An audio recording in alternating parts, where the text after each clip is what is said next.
ನಮಸ್ಕಾರ ಸ್ನೇಹಿತರೆ ನಮ್ಮ ಭೂಮಿಯ ಮೇಲೆ ಎಷ್ಟೋ ರಹಸ್ಯಮಯ ವಿಷಯಗಳು ಹುದುಗಿಕೊಂಡಿವೆ. ಅವುಗಳನ್ನು ಇಲ್ಲಿಯವರೆಗೂ ಭೇದಿಸಲು ಸಾಧ್ಯವಾಗ್ತಿಲ್ಲ.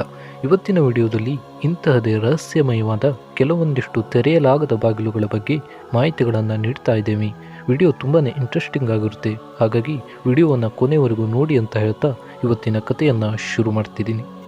ಈ ಪ್ರಪಂಚದಲ್ಲಿ ಎಷ್ಟೋ ಅದ್ಭುತ ಹಾಗೂ ವಿಸ್ಮಯವಾದಂತಹ ಪ್ರವಾಸಿ ತಾಣಗಳಿವೆ. ಅಷ್ಟೇ ಅಲ್ಲದೆ ಕೆಲವೊಂದಿಷ್ಟು ಪ್ರವಾಸಿ ತಾಣಗಳು ನಿಗೂಢತೆಯನ್ನು ಕೂಡ ಒಳಗೊಂಡಿವೆ. ಹಿಂದಿನ ಕಾಲದಲ್ಲಿ ಶಿಲ್ಪಕೆತ್ತನೆ ಹಾಗೂ ಗುಡಿ ಗೋಪುರಗಳನ್ನು ಕಟ್ಟಿಸುತ್ತಿದ್ದ ರಾಜರುಗಳು ಅವುಗಳಿಗೆ ಆದ ಕೆಲವೊಂದಿಷ್ಟು ರಹಸ್ಯಮಯ ಗುಹೆಗಳನ್ನು ಮಾಡುತ್ತಿದ್ದರು. ಅವುಗಳಲ್ಲಿ ಬೆಳ್ಳಿ, ಬಂಗಾರ ಹಾಗೂ ತಮಗೆ ಅಮೂಲ್ಯವಾದ ಸಂಪತ್ತುಗಳನ್ನು ಇಡುತ್ತಿದ್ದರಂತೆ. ಇಂದಿನ ಕಾಲದಲ್ಲಿ ವಿಜ್ಞಾನಿಗಳು ಇಂತಹ ಎಷ್ಟೋ ಗುಹೆಗಳನ್ನು ಕಂಡುಹಿಡಿದರೂ ಅವರಿಗೆ ಕೆಲವೊಂದಿಷ್ಟು ಗುಹೆಗಳನ್ನು ಪ್ರವೇಶ ಮಾಡಲು ಸಾಧ್ಯವಾಗ್ತಿಲ್ಲ. ಇಲ್ಲಿ ಕೆಲವೊಂದಿಷ್ಟು ರಹಸ್ಯಮಯ ಸ್ಥಳಗಳಿಗೆ ಬಾಗಿಲುಗಳನ್ನು ಕೂಡ ಅಳವಡಿಸಲಾಗಿದೆ. ಈ ಬಾಗಿಲುಗಳನ್ನು ಏನಾದರೂ ತೆಗೆದರೆ ಅವರಿಗೆ ಕಷ್ಟವೆನ್ನುವುದು ಕಟ್ಟಿಟ್ಟ ಬುತ್ತಿ ಎಂದು ಹೇಳಲಾಗುತ್ತೆ. ಸ್ನೇಹಿತರೆ, ಕೇರಳ ರಾಜ್ಯದ ತಿರುವನಂತಪುರಂನಲ್ಲಿರುವ ಅನಂತ ಪದ್ಮನಾಭ ದೇವಾಲಯ ಅತ್ಯಂತ ಪುರಾತನವಾದದ್ದು, ಹಾಗೆಯೇ ಶಕ್ತಿಯುತವಾದದ್ದು. ಈ ದೇವಾಲಯದಲ್ಲಿ ಮಹಾವಿಷ್ಣುವನ್ನು ಪೂಜಿಸಲಾಗುತ್ತೆ. ಇಲ್ಲಿಯ ದೇವರ ದರ್ಶನಕ್ಕಾಗಿ ಸಾವಿರಾರು ಜನ ಈ ದೇವಾಲಯಕ್ಕೆ ಬರ್ತಾರೆ. ಈ ದೇವಸ್ಥಾನದ ಹಣಕಾಸಿನ ಸಂಪೂರ್ಣ ಜವಾಬ್ದಾರಿಯನ್ನು ಅಲ್ಲಿಯ ಒಂದು ಕುಟುಂಬ ವಹಿಸಿಕೊಳ್ಳುತ್ತದೆ. 2011ರಲ್ಲಿ ಸುಂದರ್ ರಾಜ್ ಎನ್ನುವಂತಹ ಒಬ್ಬ ವ್ಯಕ್ತಿ ಸುಪ್ರೀಂ ಕೋರ್ಟ್ನಲ್ಲಿ ಒಂದು ಕೇಸನ್ನು ಹಾಕ್ತಾರೆ. ಇಲ್ಲಿ ಅನಂತ ಪದ್ಮನಾಭ ದೇವಾಲಯದ ಹಣಕಾಸಿನ ಸಂಪೂರ್ಣ ಜವಾಬ್ದಾರಿಯನ್ನು ಹೊತ್ತುಕೊಂಡಂತಹ ಕುಟುಂಬದವರು ಅನೈತಿಕವಾಗಿ ಆ ಹಣವನ್ನು ಬಳಸಿಕೊಳ್ಳುತ್ತಿದ್ದಾರೆ ಎಂದು ದೂರನ್ನು ಒಪ್ಪಿಸ್ತಾರೆ. ಈ ಕೇಸ್ನ ಆಧಾರದ ಮೇಲೆ ಸುಪ್ರೀಂ ಕೋರ್ಟ್ ಇದರ ಬಗ್ಗೆ ತನಿಖೆ ಮಾಡಲು ಒಂದು ಕಮಿಟಿಯನ್ನು ರಚನೆ ಮಾಡುತ್ತದೆ. ಈ ದೇವಸ್ಥಾನದ ಒಟ್ಟು ಆಸ್ತಿಯನ್ನು ಚೆಕ್ ಮಾಡಲು ಬಂದ ಕಮಿಟಿ ಸದಸ್ಯರಿಗೆ ಒಂದು ಆಶ್ಚರ್ಯ ಕಾದಿತ್ತು. ಈ ಕಮಿಟಿ ಸದಸ್ಯರಿಗೆ ಅನಂತ ಪದ್ಮನಾಭ ದೇವಸ್ಥಾನದಲ್ಲಿ 6 ರಹಸ್ಯಮಯ ಮಳಿಗೆಗಳಿರುವುದು ಕಂಡುಬರುತ್ತದೆ. ಈ ಮಳಿಗೆಗಳಿಗೆ ABCDEF ಎಂದು ಹೆಸರುಗಳನ್ನು ನೀಡಲಾಗುತ್ತದೆ. ಕಮಿಟಿಯ ಸದಸ್ಯರು 6 ಮಳಿಗೆಗಳಲ್ಲಿ 5 ಮಳಿಗೆಯ ಬಾಗಿಲುಗಳನ್ನು ತೆರೀತಾರೆ. ಈ 5 ಕೊಠಡಿಗಳಲ್ಲಿ ರಾಶಿ ರಾಶಿ ಬಂಗಾರ, ವಜ್ರ ವೈಡೂರ್ಯಗಳು ದೊರೆಯುತ್ತವೆ. ಅವುಗಳ ಬೆಲೆ ಸರಿಸುಮಾರು 1,50,000 ಕೋಟಿಗಿಂತ ಅಧಿಕ. ಅಂದರೆ ನೀವೇ ಊಹೆ ಮಾಡಿ ನೋಡಿ ಅಲ್ಲಿ ಎಷ್ಟರ ಮಟ್ಟಿಗೆ ಸಂಪತ್ತು ದೊರಕಿತ್ತು ಎಂದು. ಕಮಿಟಿಯವರು ಎಲ್ಲ ಕೊಠಡಿಗಳಂತೆ ಕೊಠಡಿ ಬಿಯನ್ನು ತೆರೆಯಲು ಮುಂದಾಗ್ತಾರೆ. ಈ ಕೊಠಡಿಯ ಬಾಗಿಲು ಬೇರೆಲ್ಲ ಕೊಠಡಿಗಳ ಬಾಗಿಲುಗಳಿಂದ ಸ್ವಲ್ಪ ವಿಭಿನ್ನವಾಗಿತ್ತು. ಈ ಬಾಗಿಲ ಮೇಲೆ 2 ಸರ್ಪದ ಆಕೃತಿಯನ್ನು ಕೆತ್ತಲಾಗಿತ್ತು. ಹಾಗೆಯೇ ಈ ಸರ್ಪಗಳ ಆಕೃತಿಯನ್ನು ನೋಡಿದರೆ ಅವುಗಳು ಈ ಕೊಠಡಿಯನ್ನು ಕಾಪಾಡುತ್ತವೆ ಎಂದು ಅಂದುಕೊಳ್ಳಬಹುದು.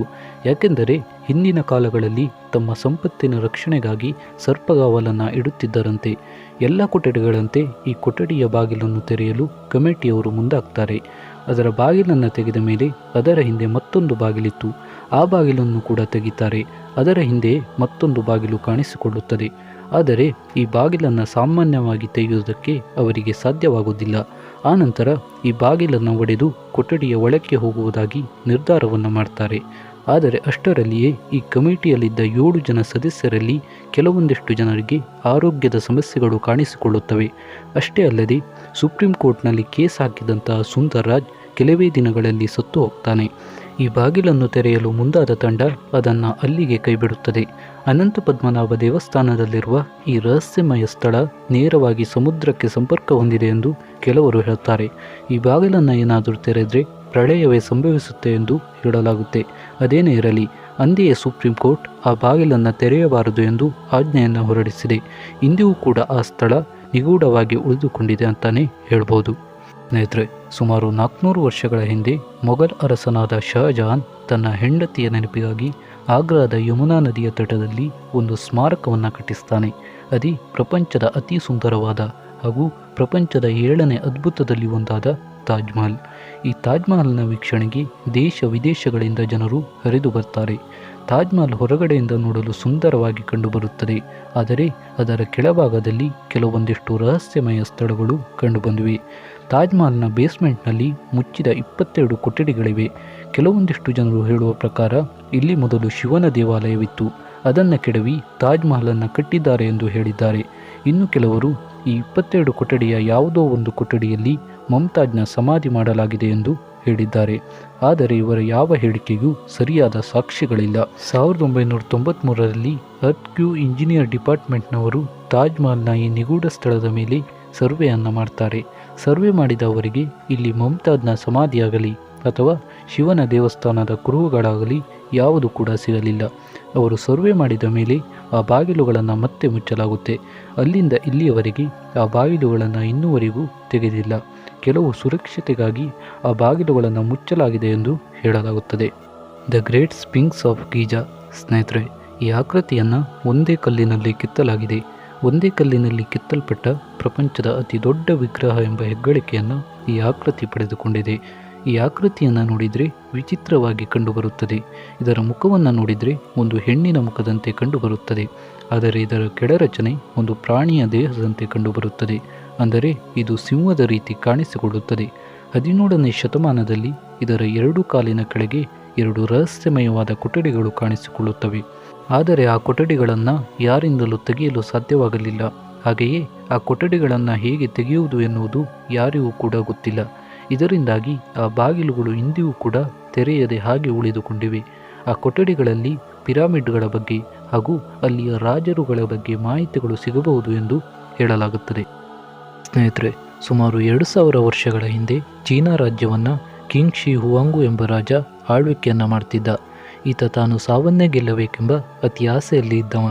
ಹಾಗೆಯೇ ಆತ ಮನುಷ್ಯನಿಗೆ ಸಾವೇ ಬಾರದಂತಹ ಔಷಧಿ ಗಿಡಮೂಲಿಕೆಗಳಿಗಾಗಿ ಇಡೀ ಪ್ರಪಂಚವನ್ನೇ ಹುಡುಕ್ತಾನೆ. ಆದರೆ ಆತನಿಗೆ ಮನುಷ್ಯನಿಗೆ ಸಾವೇ ಬಾರದಂತಹ ಔಷಧಿಗಳು ಎಲ್ಲೂ ಕೂಡ ಸಿಗುವುದಿಲ್ಲ. ಇದರಿಂದ ಆತ ನಿರಾಶೆಗೊಳಗಾಗ್ತಾನೆ. ಕೊನೆಗೆ ಆತ ಒಂದು ತೀರ್ಮಾನಕ್ಕೆ ಬರ್ತಾನೆ. ತಾನು ಮರಣ ಹೊಂದಿದ ಮೇಲೂ ಈ ರಾಜ್ಯಕ್ಕೆ ತಾನೇ ರಾಜನಾಗಿರಬೇಕೆಂದು ಆತ ಬದುಕಿರುವಾಗಲೇ ಆತನ ಸಮಾಧಿ ನಿರ್ಮಾಣವನ್ನು ಪ್ರಾರಂಭಿಸ್ತಾನೆ. ಇದು ಸಾಮಾನ್ಯವಾದ ಸಮಾಧಿಯಲ್ಲ.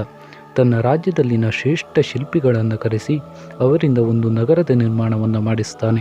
ಅದರಲ್ಲಿ 100 ಸೈನಿಕರ ವಿಗ್ರಹಗಳು, ಹಲವು ಪ್ರಮುಖ ವ್ಯಕ್ತಿಗಳ ವಿಗ್ರಹಗಳು, ಹಾಗೆಯೇ ಪ್ರಜೆಗಳ ವಿಗ್ರಹಗಳು, ಹೀಗೆ ಒಂದು ರಾಜ್ಯದಲ್ಲಿ ಏನೆಲ್ಲ ಇರುತ್ತದೆಯೋ ಅವೆಲ್ಲವನ್ನು ವಿಗ್ರಹಗಳ ರೂಪದಲ್ಲಿ ನಿರ್ಮಾಣ ಮಾಡಿಸ್ತಾನೆ. ಇವೆಲ್ಲ ನಿರ್ಮಾಣ ಮಾಡಲು ಸುಮಾರು 38 ವರ್ಷಗಳ ಕಾಲ ಸಮಯ ಹಿಡಿದಿತ್ತಂತೆ. ಆ ರಾಜನ ಮರಣದ ನಂತರ ಅದೇ ಸಮಾಧಿಯ ಒಂದು ಭವನದಲ್ಲಿ ಆತನ ದೇಹವನ್ನು ಇಟ್ಟು ಮುಚ್ಚಲಾಗುತ್ತದೆ. ಹಾಗೆಯೇ ಸಮಾಧಿಯ ಸುತ್ತಮುತ್ತಲೂ ಮರಗಿಡಗಳನ್ನು ನೆಡಲಾಗುತ್ತದೆ. ಇದಾದ ಸುಮಾರು ವರ್ಷಗಳ ನಂತರ 1774ರಲ್ಲಿ ಕೆಲವೊಂದಿಷ್ಟು ರೈತರು ಈ ಜಾಗದಲ್ಲಿ ಕೆಲಸ ಮಾಡುತ್ತಿರುವಾಗ ಅವರಿಗೆ ಒಂದು ವಿಗ್ರಹ ಕಾಣಿಸಿಕೊಳ್ಳುತ್ತದೆ. ನಂತರ ಅವರು ಅಲ್ಲೇ ಸುತ್ತಮುತ್ತಲಿನ ಎಲ್ಲ ಜಾಗಗಳನ್ನು ಅಗೆಯಲು ಪ್ರಾರಂಭಿಸ್ತಾರೆ. ಆಗ ಅವರಿಗೆ ಹಲವಾರು ಸೈನಿಕರ ವಿಗ್ರಹಗಳು ಕಾಣಿಸಿಕೊಳ್ಳುತ್ತವೆ. ಈ ಸಮಾಧಿಯ ಸ್ವಲ್ಪ ಭಾಗವನ್ನು ಮಾತ್ರ ಅಗೆಯಲಾಗಿದೆ. ಇನ್ನು ಉಳಿದ ಭಾಗಗಳನ್ನು ಹಾಗೆಯೇ ಬಿಟ್ಟಿದ್ದಾರೆ. ಹಾಗೆಯೇ ಈ ಸಮಾಧಿಯ ಮಧ್ಯದಲ್ಲಿರುವ ರಾಜನ ದೇಹ ಇರುವ ಪೆಟ್ಟಿಗೆಯನ್ನು ಕೂಡ ಇನ್ನುವರೆಗೂ ತೆಗೆದಿಲ್ಲ. ಕೆಲವರು ಆ ಪೆಟ್ಟಿಗೆಯಲ್ಲಿ ರಾಜನ ಆಭರಣಗಳು, ವಜ್ರ ವೈಡೂರ್ಯಗಳು ಇವೆ ಎಂದು ಹೇಳಿದ್ದಾರೆ. ಸ್ನೇಹಿತರೆ, ಇದಾಗಿತ್ತು ಇವತ್ತಿನ ವಿಡಿಯೋ ಅಂತ ಹೇಳ್ತಾ, ಇಂತಹದೇ ಆಸಕ್ತಿಕರ ವಿಡಿಯೋಗಳು ನಿಮಗೆ ಸಿಗಬೇಕು ಅಂತಾದರೆ ನಮ್ಮ ಚಾನಲನ್ನು ಸಬ್ಸ್ಕ್ರೈಬ್ ಮಾಡ್ಕೊಳ್ಳಿ, ಹಾಗೆ ಸಪೋರ್ಟ್ ಮಾಡಿ ಅಂತ ಹೇಳ್ತಾ ಇವತ್ತಿನ ಕಥೆಯನ್ನು ಮುಗಿಸ್ತಾ ಇದ್ದೀನಿ. ಧನ್ಯವಾದಗಳು.